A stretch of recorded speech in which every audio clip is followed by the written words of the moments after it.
Welcome back. During our time in Nelspruit, we came across the Nelspruit Shiv lingum, which is a massive rock formation with a hooded serpent-like head above it. The lingam is contained within the Nelspruit Nature Reserve and has been declared a National Heritage Site. Based on the research of acclaimed historian Dr. Cyril Romnick, locals believe that the rock was worshipped by Indians who travelled to Africa some 1800 years ago in search of gold. Intrigued? Let's find out more.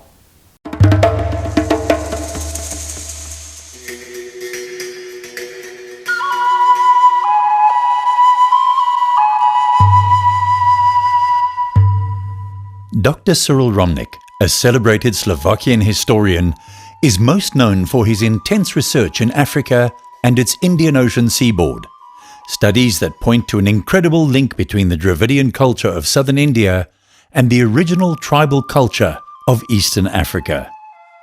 He spent many years on the Indian subcontinent as well as on African soil, finding links relating to language, archaeology, ethnology, and religion, and put forward the theory that Indian traders known as Kumatis crossed the Indian Ocean in search of gold well before the birth of Christ.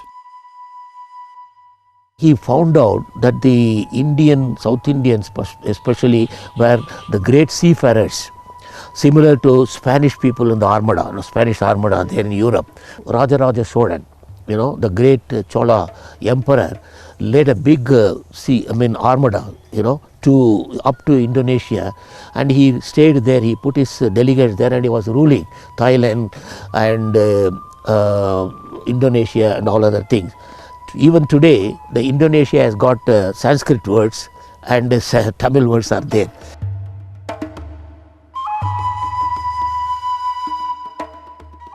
Romnick's studies followed the route of the traders, and he found similarities in language. Zimbabwe's Mashonaland, which is the country's gold-producing province, bears similarity to Shona, an Indian word for gold. He also found similarities with the Indian word Komatis.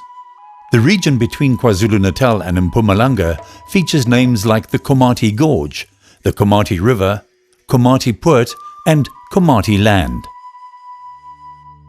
According to him, here this site was the magnetic, that north pointing needle showed some disturbances here, vibrations. It is not pointing the true north. It is supposed to do that. It didn't do that. So immediately he convinced himself this is the place where the people who came here settled here like that. So he spoke to the Nelspruit municipality not to disturb this, declare it as a heritage site.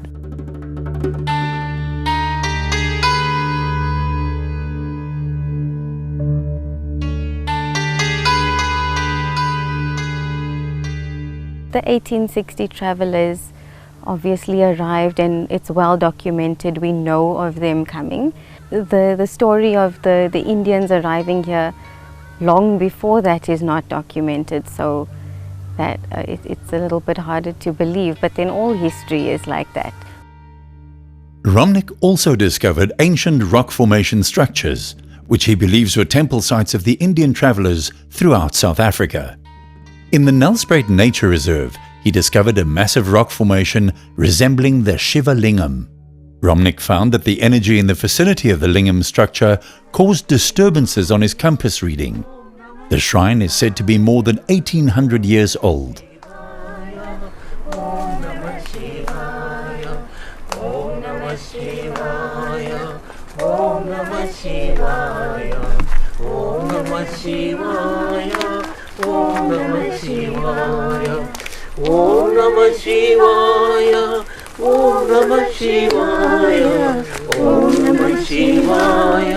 The people in India, they wherever they go, they won't forget to pray God, So, but they believe that the entire universe is a representative element of God. So that's why the rock worship has come. In those days there was no temple. It's outcrop, natural outcrop completely, coming out You see that now coming out, and due to the long standing exposure to rain and sun and other things, weathering actions, it has weathered. You could see that symbol. Lord Ganesh, Lord Shiva is always has got a snow hood on the top, isn't it? That is it is a iconic figure containing the snake around his neck and a crescent moon on the head, isn't it? Like that. The snake has got a hood, is it not? Like that. You can see the hood formation there.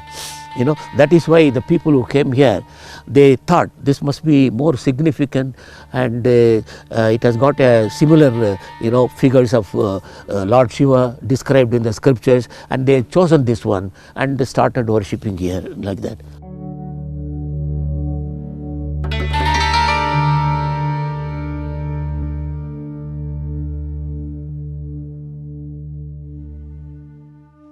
It looks just as if someone had made it, but it's in its natural form. And when you come here, it's a very peaceful, serene place as well, where you can just sit and meditate and just relax yourself, and you can feel connected to nature and everything else around you. It's a real place of pilgrimage, if you want to think of it literally, is to be walking up into the mountain to get here. When we first found about the rock, it was this place wasn't like what it looks like now. It was just a bush. We couldn't make out the lingam at that time. And then when we approached the municipality, they then helped to make a pathway, clean out the area, give us some guidelines as to what we can do and what we can't do. So here the rock is representing the Nirguna Brahman. That means there is no guna, means character. Nir means no. There is no character, no name, nothing, but he is the existing in the form of a energy. That's worship.